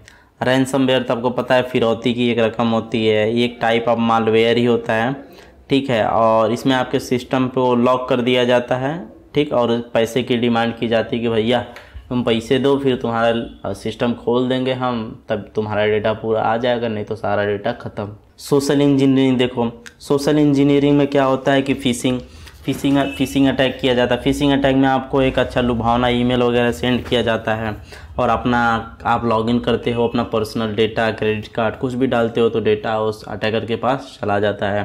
प्रीटेक्स्टिंग क्या होता है, तो अटैकर जो होता है एक फॉल्स सिनेरियो क्रिएट करता है ताकि वो आपसे इंफॉर्मेशन ले सके, विक्टिम से जो भी इंफॉर्मेशन लेना है वो ले सके। वीक सिक्योरिटी प्रोटोकॉल, तो वीक सिक्योरिटी प्रोटोकॉल में होता है कि लैक ऑफ इनक्रिप्शन, हम लोग को मतलब बहुत ही स्ट्रॉन्ग इनक्रिप्शन प्रोटोकॉल वगैरह नहीं यूज करते हैं, जिसकी वजह से डेटा वल्नरेबल हो जाता है जो आपका इधर उधर आता जाता है। तो ठीक, ऑब्सोलेट प्रोटोकॉल, इसमें क्या होता है कि जैसे कुछ आउटडेटेड प्रोटोकॉल को यूज करना, जैसे कि SSL को यूज करना TLS के बजाय, है ना, तो ये आपके डेटा को एक्सपोज वगैरह कर सकता है, चांसेस होते हैं। इनएडेक्वेट सिक्योरिटी पॉलिसीज़ में lack of awareness, lack of awareness सबसे बड़ी चीज़ है कि आपको बहुत सारी चीज़ों की नॉलेज नहीं है, जो भी एम्प्लॉयज़ होते हैं वो कंपनी के अंदर वो ट्रेन नहीं होते हैं सिक्योरिटी पॉलिसीज़ वगैरह को लेके, है ना, तो इसलिए हैक हो जाते हैं, ईमेल आता है वो लोग क्लिक कर देते हैं, तो कंपनी का डेटा भी चला जाता है ना। तो बहुत सारी कंपनी के अंदर एम्प्लॉयज़ को ट्रेनिंग भी दी जाती है। तो यहाँ पर देखो पुअर इंसिडेंट रिस्पॉन्स जो होता है, ये सारी चीज़ें होती हैं। और लास्ट में देखो IoT वल्नरेबिलिटीज़ होता है। IoT में क्या होता है कि वीक डिफ़ॉल्ट पासवर्ड, तो बहुत सारे जो internet of things full form होता है IoT का, इंटरनेट ऑफ थिंग डिवाइसेस हैं, वो डेटा रीसेट पासवर्ड के लिए आती है और यूज़र फेल हो जाता है, चेंज नहीं कर पाता है, ठीक है, तो ये सारी चीज़ें उसमें होती हैं। और लैक ऑफ सिक्योरिटी अपडेट्स में उसमें बहुत सारे डिवाइसेस होती हैं जिसमें हमेशा time to time security updates नहीं आते हैं, तो ये सारी चीज़ें होती हैं। और उसमें वीक डिफ़ॉल्ट पासवर्ड, जैसे मान लो वीक डिफ़ॉल्ट पासवर्ड होता है, कोई आपने ऑन किया, आप वेबसाइट राउटर लगवाए तो होगे, तो डिफ़ॉल्ट पासवर्ड होता है, तो किसी में हार्ड रहता है, कोई गेस नहीं कर पाता है, वीक होता है तो गेस कर लेता है, ऐसे ही चीज़ें इसमें होती है। आई होप कि सारी चीज़ें वीकनेस से आपको समझ में आए होंगे। 2 नंबर में आ जाता है ये, तो इसको भी समझिएगा, कॉन्सेप्ट के पॉइंट ऑफ व्यू से काफ़ी इंपॉर्टेंट है। तो अब हम बात करते हैं लिंक लेयर कनेक्शन के बारे में, और ये भी एग्ज़ाम के पॉइंट ऑफ व्यू से काफ़ी इंपॉर्टेंट है, तो अच्छे तरीके से आप लोग इसको समझिएगा। तो लिंक लेयर कनेक्शन की चलो बात करते हैं, तो इसके इंट्रोडक्शन के बारे में थोड़ा जान लेते हैं कि एक्चुअल में ये होता क्या है। तो पहला पॉइंट देखो, the link layer in the TCP/IP model, जो TCP/IP मॉडल था, जो हमने पहले बात कर चुके हैं इसके बारे में। TCP IP model, link layer in the TCP IP model, मतलब लिंक लेयर जो है TCP IP मॉडल के अंदर is responsible for physical connection between device on a local network. यानी फिजिकल कनेक्शन ये इस्टेब्लिश करता है किनके बीच में, devices on a local network, local network में जो डिवाइसेस होती हैं उनके बीच में ये कनेक्शन इस्टेब्लिश करता है। जैसे मान लो आपका एक दोस्त बैठा है, बगल में एक दोस्त आपका बैठा है, उनके फिजिकल डिवाइसेस को अगर एक वायर के थ्रू RJ45 केबल के थ्रू आप कनेक्ट करना चाहते हो, है ना, तो उसके थ्रू इसमें ये क्या करता है कि ये फिजिकल कनेक्शन उनको प्रोवाइड करता है, उसके लिए रिस्पॉन्सिबल होता है ये। यहाँ तक समझ में आया कि जो भी फिजिकल डिवाइसेस के बीच में जो कनेक्शन होता है उसकी रिस्पॉन्सिबिलिटी इसकी होती है। समझ में आ गया। सेकेंड पॉइंट देखो, it plays a crucial role in managing how data is physically transmitted over various types of network. तो it plays a crucial role in managing how data, मतलब आपका जो डेटा है फिजिकली कैसे ट्रांसमिट हो रहा है, जो भी जितने नेटवर्क्स हैं कनेक्टेड उस पर कैसे वो डेटा ट्रांसफर हो रहा है, तो ये काफ़ी क्रूशियल रोल प्ले करता है। इंटरनेट पे भी नेटवर्क से भी कनेक्टेड होते हैं ना वो डिवाइस है, जैसे RJ45 है, उससे क्या होता है कि 2-4 डिवाइसेस कनेक्टेड होती हैं, उसमें इंटरनेट कनेक्शन भी होता है, फिर वो चारों डिवाइसेस इंटरनेट पे कहीं दूसरी जगह पे कम्युनिकेट कर रही होती हैं, है ना, तो ये सारी चीज़ें वहाँ पर होती हैं। तो यहाँ पर देखो की functions of the link layer, तो इसके फंक्शंस क्या है, जो की फंक्शंस है लिंक लेयर के वो कौन कौन से हैं। तो सबसे पहले आता है, ये सब ध्यान से सुनना, फिजिकल एड्रेसिंग होता है। तो फिजिकल एड्रेसिंग में क्या होता है, तो जो लिंक लेयर होता है वो एक हार्डवेयर एड्रेस को ऐड करता है जिसको हम मैक एड्रेस बोलते हैं, ठीक है, उसको मैक एड्रेस को ये ऐड करता है। जितने भी हार्डवेयर्स होते हैं डिवाइसेस उसमें एक मैक एड्रेस होता है, आपका फ़ोन जो है उसमें भी एक मैक एड्रेस होता है, ठीक है। तो ये मैक एड्रेस किसको ऐड करता है, जो डेटा पैकेट्स जाते हैं, जो डेटा पैकेट्स जाते हैं उसमें ये एक मैक एड्रेस दे देता है। तो ये मैक एड्रेस क्यों देता है, ये मैक एड्रेस इसलिए देता है ताकि उस डिवाइस को लोकल नेटवर्क पे पहचाना जा सके, ठीक है। और जितनी भी डिवाइसेस उस नेटवर्क पे होती हैं सबका एक यूनिक मैक एड्रेस होता है। समझ में आ गया। फिजिकल एड्रेसिंग मतलब क्या हुआ कि जैसे आधार कार्ड में आपको एक नंबर दे दिया जाता है जो यूनिक होता है आपको, मतलब बाहर जो भी दुनिया में नहीं, विद इन इंडिया आप कहीं भी जाते हो तो उस आधार नंबर से पहचाना जाता है ना। फॉर एग्जांपल के लिए पासपोर्ट ले लो, आपका इंडियन पासपोर्ट होगा, आधार कार्ड ही लेते हैं, आधार कार्ड सबके पास होगा, तो उसमें जो डिजिट्स होते हैं, आधार नंबर होता है, उससे आपको पहचाना जाता है, एड्रेस होता है ना। तो ऐसे ही क्या है कि फिजिकल एड्रेसिंग होती है, इसमें मैक एड्रेस असाइन कर दिया जाता है ताकि वो बता सके कि ये डिवाइस कौन है, ये डिवाइस कौन, डिवाइस को पहचाना जा सके उस नंबर से, और वो यूनिक होता है। तो आधार कार्ड से इसको याद कर लेना, ठीक।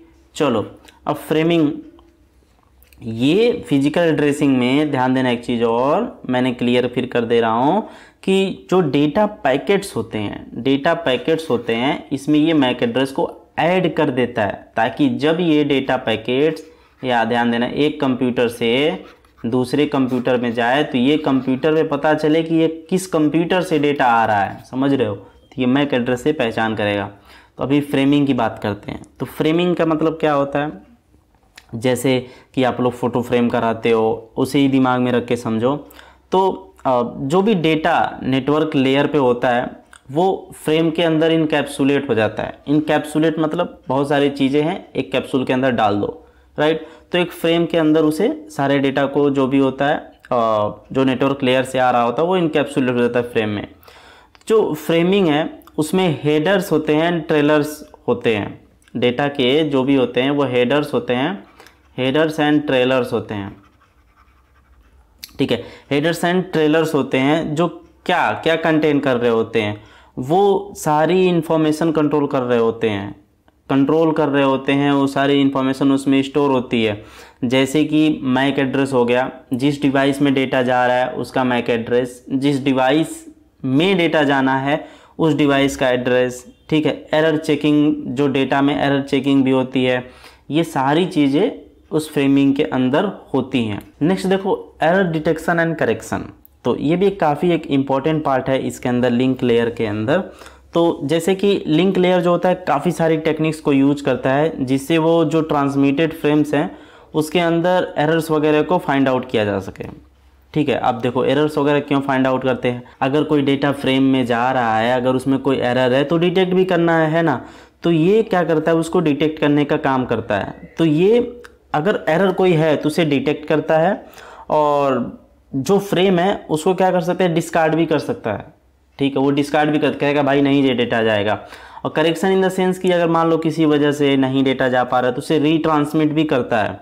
और इसके में जो कॉमन मेथड्स यूज होते हैं, जैसे कि आप चेकसम होता है और एक होता है आपका सीआरसी का फुल फॉर्म होता है साइक्लिक रिडंडेंसी चेक्स होता है, उसको ये यूज करता है। देन आता है फ्लो कंट्रोल। फ्लो कंट्रोल में जो लिंक लेयर होता है ये डेटा ट्रांसमिशन रेट को मैनेज करता है।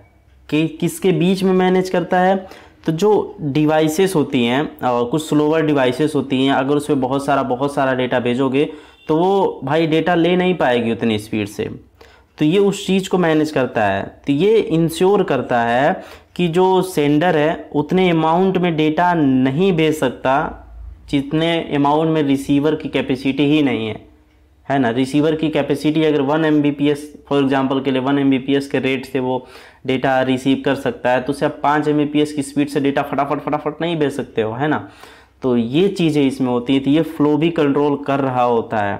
मीडिया एक्सेस कंट्रोल, अभी देखो मैंने फिजिकल एड्रेसिंग में बताया कि जो भी डेटा पैकेज होते हैं उसे मैक प्रोवाइड कर देते हैं। तो मीडिया एक्सेस कंट्रोल में क्या होता है कि ये डिफाइन करता है कि जो भी मल्टीपल डिवाइसेस हैं, ठीक है, मल्टीपल डिवाइसेस हैं जो फिजिकल मीडियम में सारा चीज़ शेयर कर रही हैं, जैसे कि केबल के थ्रू या फिर वायरलेस भी हो सकता है, वायरलेस चैनल के थ्रू जो भी चीज़ें शेयर कर रही हैं उसको ये क्या करता है कि डिफाइन करता है। और इसमें कुछ प्रोटोकॉल्स होते हैं जैसे CSMA या CD, CSMA लिख देता हूँ, CSMA या CD होता है, CSMA या CD होता है। ये जो प्रोटोकॉल होता है ये वायर्ड नेटवर्क के लिए होता है, ठीक है, ये वायर्ड नेटवर्क के लिए होता है, वहाँ पे ये प्रोटोकॉल होता है और चीज़ों का जो है चीज़ें हैं डिफाइन करता है, जो भी डेटा इधर से उधर से ट्रांसफ़र हो रहा है। और एक होता है आपका CSMA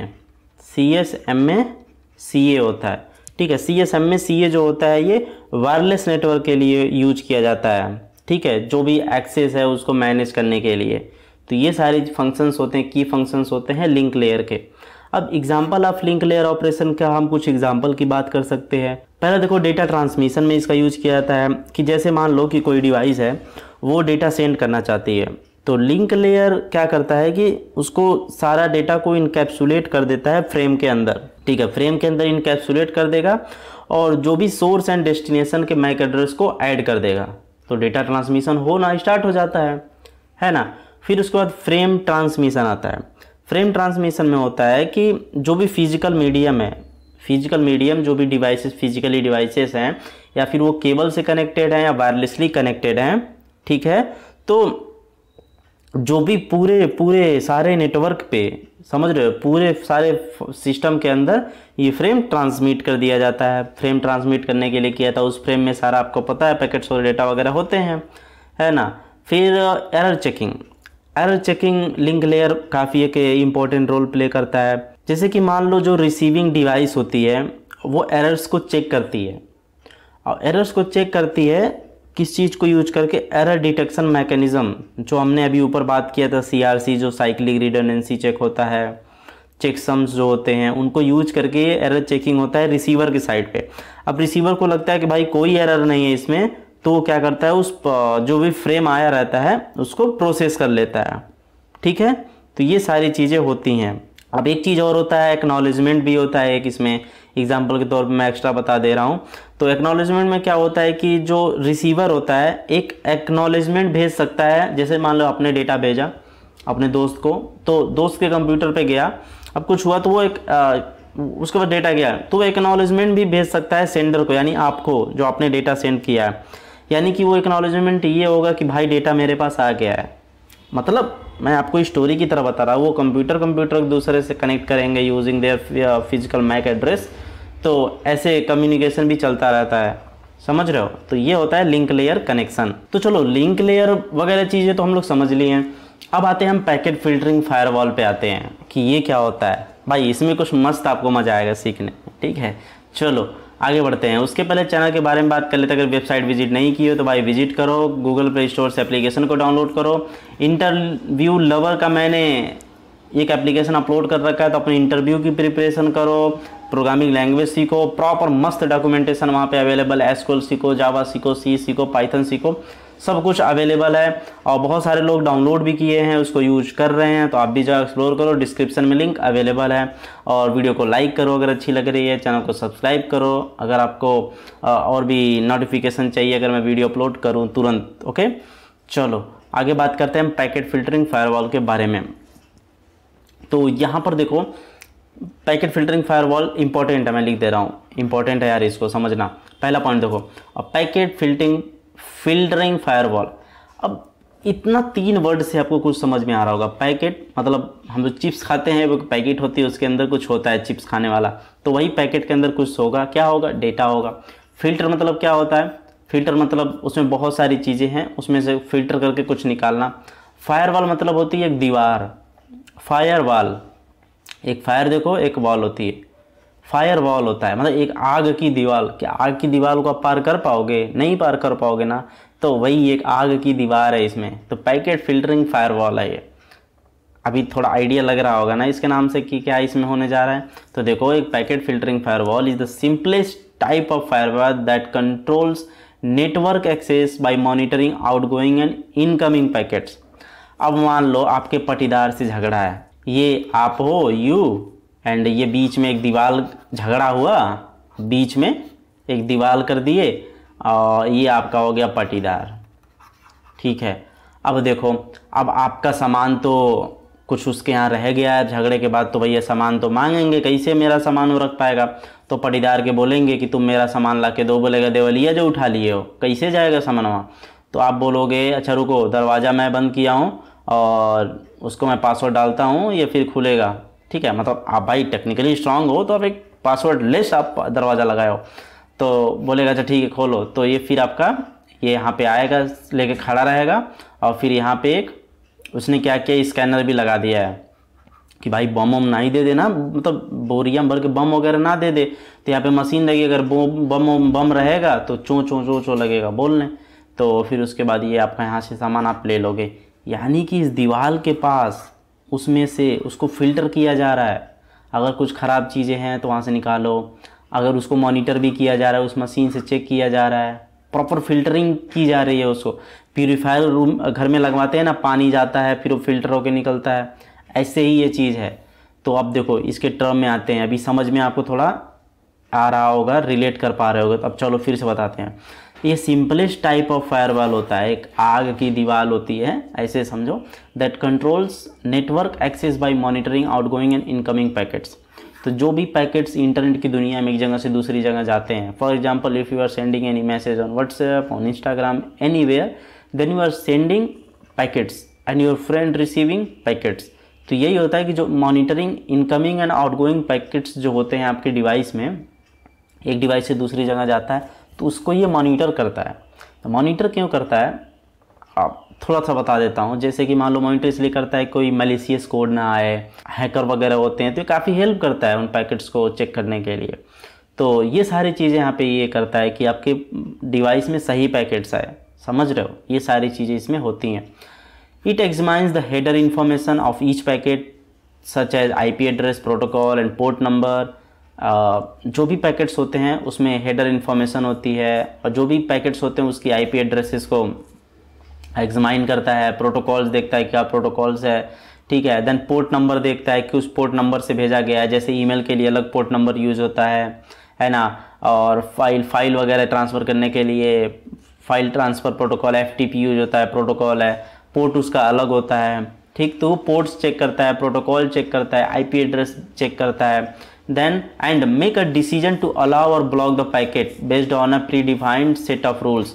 तो उसमें कुछ set of rules predefined पहले से होते हैं, बेस्ड अपॉन दैट वो पैकेट को अलाउ करता है कि भैया तुम आ जाओ कंप्यूटर में, अगर अलाउ नहीं करता भैया तुम बाहर खड़े रहो, नहीं आने देंगे, राइट। तो इसका मैं रियल एग्जांपल अगर बताऊं तो जब आप IT कंपनी में काम करने जाओगे तो आपको एक कॉन्फ़िगर्ड लैपटॉप मिलेगा, राइट। तो उस लैपटॉप में आप सब कुछ नहीं ओपन कर सकते, राइट। अगर कोई मेल भी आप भेज रहे हो अपने पर्सनल अकाउंट से तो मे बी आए या ना आए, डिपेंड करता है कि जो आपको कॉन्फ़िगर करके दिया गया वो जीमेल के मेल को एक्सेप्ट करता है कि नहीं करता है, राइट। आप ये सारी चीज़ें नहीं कर सकते उसमें, तो बहुत सारी चीज़ें होती है उसमें, वो लोग ब्लॉक कर देते हैं बैकएंड साइड से, समझ रहे हो। तो फायरवॉल का एक काफ़ी इंपॉर्टेंट चीज़ है ये, ठीक। देन इसके बाद देखो थर्ड पॉइंट पे, it operates at the network layer. जो नेटवर्क लेयर होता है, बहुत सारे नेटवर्क हम लोग लेयर की बात की है ना, नेटवर्क लेयर होता है, फिजिकल लेयर होता है, लिंक लेयर होता है ना। तो उसमें ये होता है, ये जो फायरवॉल का प्रोसेस होता है ये नेटवर्क लेयर पे होता है, इसे लेयर 3 में आता है ये। देन ट्रांसपोर्ट लेयर होता है 4 पे, आप दो SI मॉडल। तो नेटवर्क लेयर में लेयर 3 होता है, ऑपरेट करता है, एंड ट्रांसपोर्ट लेयर 4 पर करता है। जो भी OSI मॉडल में पढ़े थे ना, तो SI मॉडल में नेटवर्क लेयर 3 एंड लेयर 4 जिसे ट्रांसपोर्ट लेयर कहते हैं, तो उस पर ये ऑपरेट करता है। और mainly focusing mainly on IP addresses and port number. तो ये IP एड्रेस पे फोकस करता है। IP एड्रेस जो IPv4 एंड IPv6 होता है उसके बारे में भी हम लोग बात कर चुके हैं यार। तो वो IP एड्रेसेस वगैरह देखता है, कहाँ से डेटा आ रहा है, ठीक। एंड पोर्ट नंबर्स देखता है कि पोर्ट नंबर सही है कि नहीं है, ठीक है। तो ये सारी चीज़ें पैकेट फिल्टरिंग फायरवॉल में होती है। देन इसके बाद बात करते हैं कि इसके एडवांटेजेस एंड डिसएडवांटेज के बारे में। तो पहले एडवांटेज समझते हैं कि पैकेट फिल्टरिंग फायरवॉल का एडवांटेज क्या होता है। सिंपल एंड फास्ट होता है, सबसे पहली चीज़ सिंपल एंड फास्ट, कोई प्रॉब्लम नहीं, ठीक। तो सिंपल एंड फास्ट होने का क्या है कि जो पैकेट्स होते हैं ये बहुत लेस रिसोर्स इंटेंसिव होते हैं। ये बस क्या करते हैं कि हेडर्स की इंफॉर्मेशन को चेक करते हैं और बस कहते हैं कि ठीक है। ये पूरा पैकेट्स को नहीं चेक करते हैं, ठीक है, इसीलिए सिंपल होता है और फास्ट होता है। देन ना बस हेडर को चेक करते हैं। Then low cost and easy to implement. अब देखो जब इजी है, मैंने बताया सिंपल एंड फास्ट है, सिंपल है तो ये फायरवॉल जो होता है बहुत इजी होता है कॉन्फ़िगर करना, ठीक है। जैसे कि राउटर के अंदर भी हो जाता है ये राउटर के अंदर भी कॉन्फ़िगर करना आसान होता है और यही सारी चीज़ें इसको बहुत ही कॉस्ट इफेक्टिव बना देती हैं, ठीक। Prevents unauthorised access. तो ये क्या करता है, based upon the IP addresses and port. मैंने पीछे बताया था ना, यहाँ पे देखो फोकस है mainly IP address and port number. तो यही एडवांटेज में क्या है कि ये क्या करता है, based upon the IP address and port number, ये मैलिशियस जो सोर्स होते हैं, मैलिशियस इन द सेंस कि कोई हैकर अटैकर या कुछ भी, मतलब कोई भी फालतू की चीज़ें भेज रहा है आपके सिस्टम को हार्म करने के लिए, तो उन सारी चीज़ों से आपको प्रिवेंट करता है, आपके कंप्यूटर को उनको नहीं आने देता, उन सारे डेटा को प्रिवेंट करता है, नहीं आने देता है, उस नेटवर्क पे नहीं आने देता है। तो ये सारी चीज़ें करता है। देन आता है ट्रांसपेरेंट टू यूजर्स। तो ट्रांसपेरेंट टू यूज़र का क्या होता है कि ये नेटवर्क लेवल पे काम करता है। ये आपको पहले में बताया नेटवर्क लेवल पे काम करता है। तो यूज़र जो होता है उसको कोई ज़रूरत ही नहीं इसको इंस्टॉल करना और इंटरेक्ट करना, ये सब कुछ नेटवर्क लेयर पे होता है, समझ रहे हो। तो ये सारी चीज़ें इसके अंदर होती हैं। अब एक काम आता है डिसएडवांटेज। भाई अच्छा चीज़ें सुन लिए, चलो बुरी चीज़ें भी सुनते हैं। तो पहला चीज़ देखो लिमिटेड सिक्योरिटी इसमें। तो ये पैकेट्स के हेडर को इंस्पेक्ट करता है, जैसे मैंने एडवांटेज में बताया। तो ये इसकी अच्छी चीज़ भी है कि सिंपल है भाई, और फास्ट भी है इसी वजह से। लेकिन डिसएडवांटेज में भी यही है कि लिमिटेड सिक्योरिटी देता है, जैसे कि जब भी पूरे पैकेट्स को नहीं चेक करेगा, ठीक है, ओनली हेडर्स को चेक करेगा, कंटेंट को नहीं चेक करेगा, तो मैलिशियस कंटेंट, कुछ हिडन कंटेंट्स हो सकते हैं, ठीक है, और पेलोड इसको बाईपास कर सकता है। तब तो भाई हैक हो जाएगा आपका कंप्यूटर। तो ये चीज़ थोड़ी इसमें है। और दूसरे नंबर पे देखो no protection against spoofing. Spoofing एक तरीका है हैकिंग का, ठीक है। तो स्पूफिंग के अगेंस्ट कोई प्रोटेक्शन नहीं देता है। जैसे कि अटैकर जो होता है वो मैनिपुलेट कर सकता है सोर्स की IP एड्रेसेस को, ठीक है, मतलब फायरवॉल को मूर्ख बना सकता है, ठीक है, कि भैया पैकेट्स जा रहे हैं जो, ठीक, उसको ले लो, IP एड्रेस को मैनिपुलेट करके वो हार्मफुल पैकेट्स को भेज देगा कंप्यूटर पे। तो बहुत इसमें कम प्रोटेक्शन है spoofing against. Then no user authentication. जो पैकेट फिल्टरिंग फायरवॉल्स होता है वो यूजर बेस्ड ऑथेंटिकेशन को सपोर्ट नहीं करता है, और ये चीज़ होती है, ठीक। और उसके बाद देखो difficult rule management. Difficult rule management में क्या है कि जो कॉम्प्लेक्स नेटवर्क्स होते हैं उसमें रूल्स को मैनेज करना काफ़ी एक प्रॉब्लमेटिक चीज़ हो जाता है, उसमें हार्ड हो जाता है मैनेज करना। और अगर एक स्मॉल मिस्टेक भी कर दिया जाए ना इसको कॉन्फ़िगर करने या मैनेज करने में, तो भैया वल्नरेबिलिटी आ जाएगी और कोई अटैकर हैक कर देगा।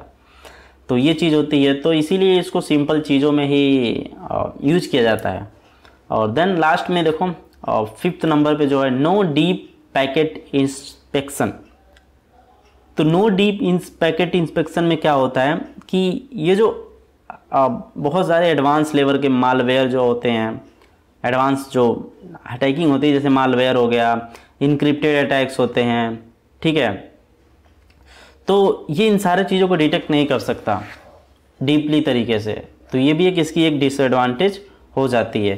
तो आई होप कि आपको एडवांटेज एंड डिसएडवांटेज समझ में आए होंगे।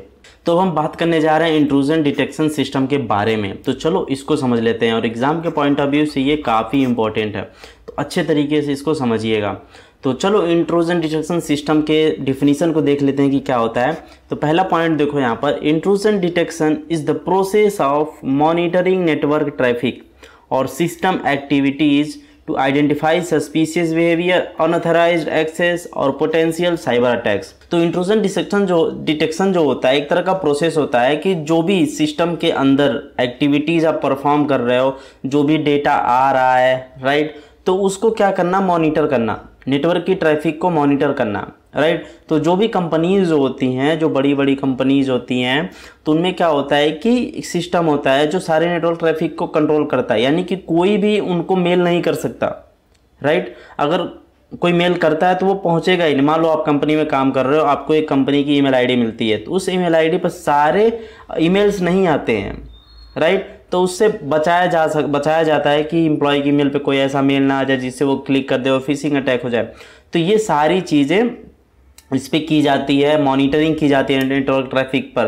तो आपके कंप्यूटर के सिस्टम पर भी ये चीज़ें होती हैं, ऐसा ना समझना, जिसको बचाया जाता है अनऑथराइज एक्सेस से बचाया जाता है या फिर कोई अटैक ना कर पाए।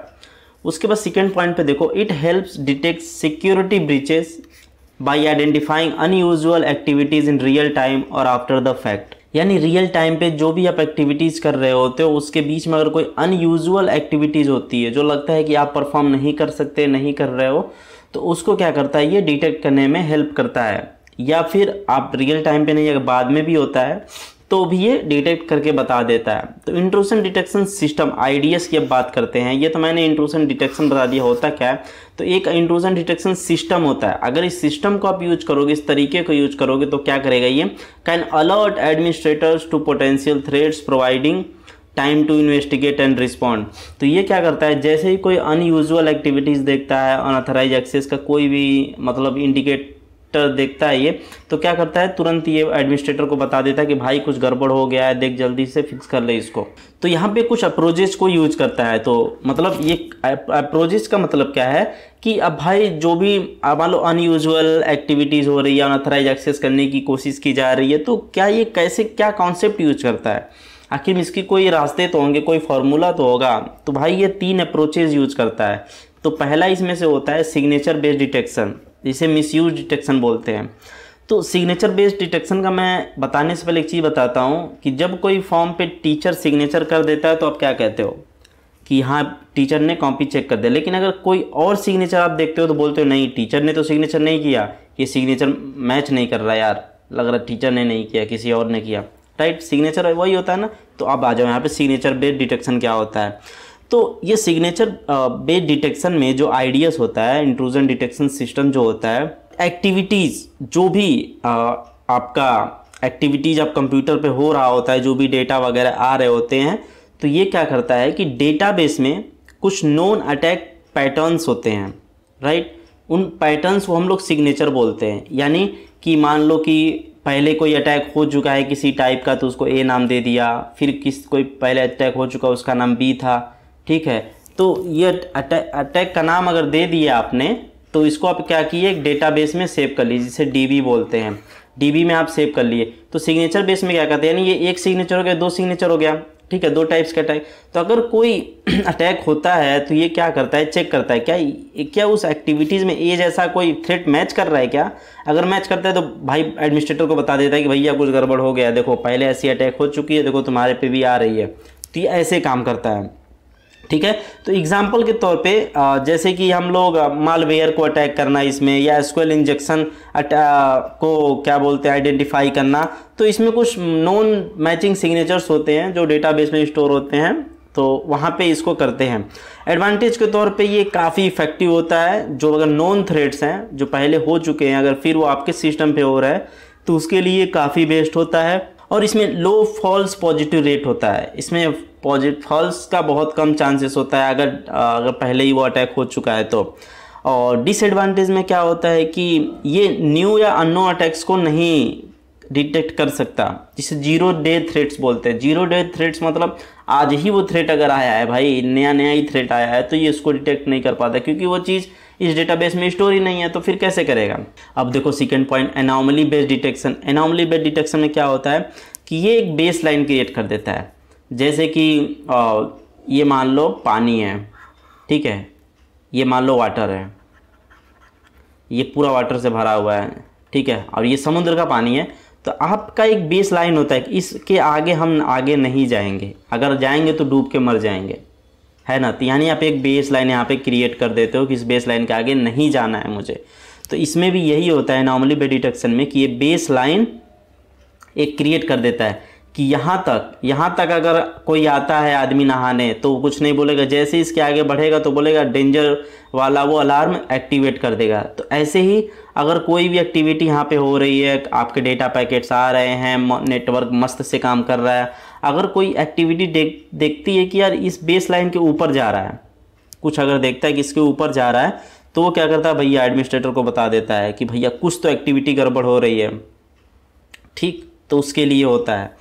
तो उसके बाद एग्जांपल के तौर पे आप देख सकते हो कि अनयूजुअल लॉगिन टाइम्स इसे डिटेक्ट कर सकते हो, या फिर बैंडविड्थ बहुत ज़्यादा यूज किया जा रहा है। जैसे मान लो कि आपकी कंपनी हमेशा 500 एग्जांपल ले रहा हूँ, 500 MB GB ले देता हूँ, बेइज्जती नहीं करता हूँ, है ना, 500 GB की बैंडविड्थ वो यूज करती है, राइट, 500 GB की बैंडविड्थ उसकी है।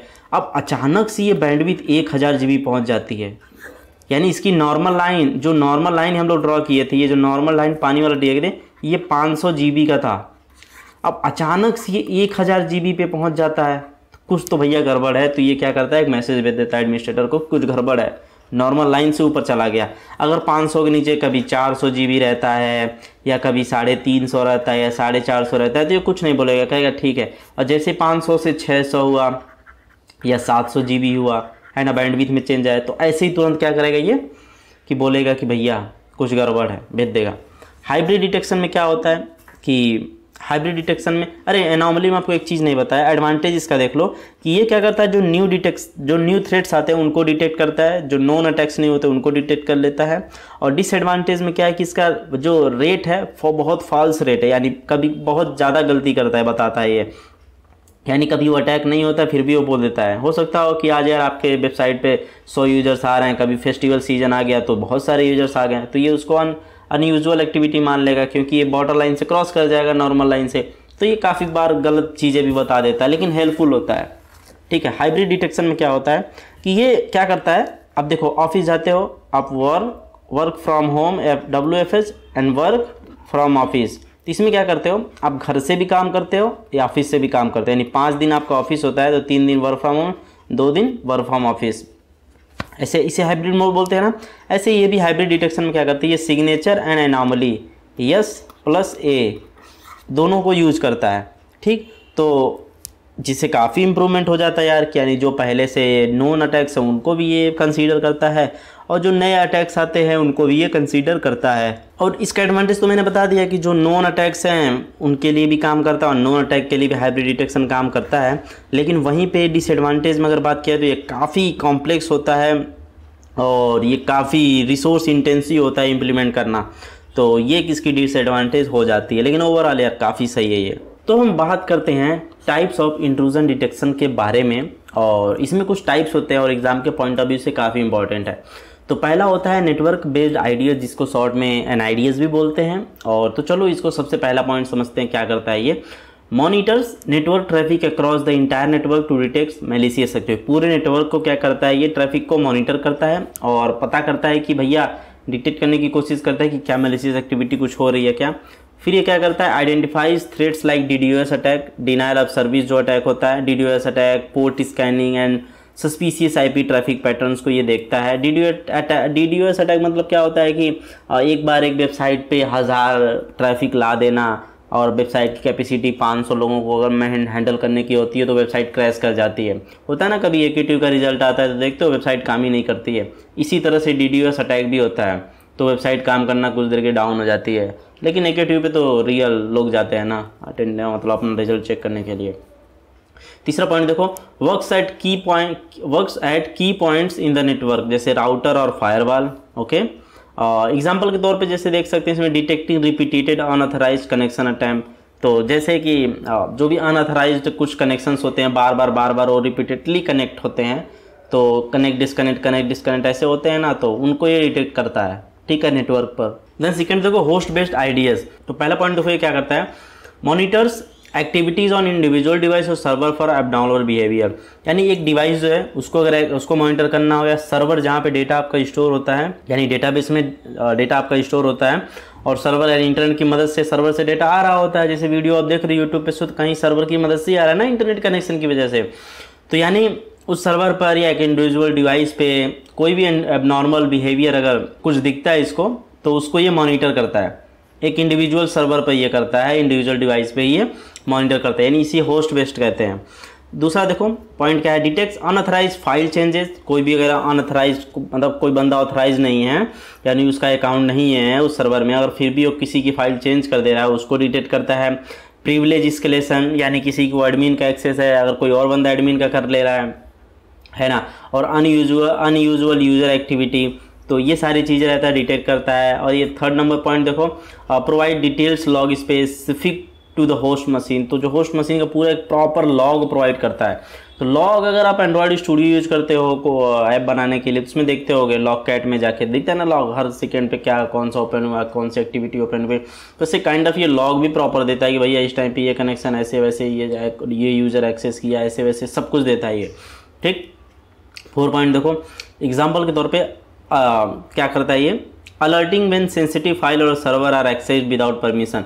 यानी कोई ऐसी फाइल सर्वर से एक्सेस की जा रही है जो बिना लॉगिन के की जा रही है, यानी कोई ऐसा बंदा जिसका अकाउंट ही नहीं है, वो फटाक से लॉगिन कर लिया है ना और एक्सेस कर लिया, तो वो चीज़ें यहाँ पे देखने को मिलती हैं। जैसे कि आप एग्जांपल ले सकते हो, सर्वर से अगर किसी ने पेड कोर्स ख़रीदा ही नहीं है, वो भी एक्सेस कर ले रहा है ना। तो कुछ ऐसे एग्जाम्पल मैं दे रहा हूँ, वहाँ पर ये सारी चीज़ें होती हैं। तो हम नेक्स्ट बात करने जा रहे हैं DNS कैच पॉइजनिंग के बारे में। तो ये क्या होता है, चलो इसको समझते हैं। तो DNS कैच पॉइजनिंग होता क्या एक्चुअली, तो पहला इसका डिफिनीशन देखो, DNS cache poisoning is also known as DNS spoofing, is a type of cyber attack. एक तरीके का साइबर अटैक होता है दैट ट्रिक्स और DNS server into storing false information about a website IP address.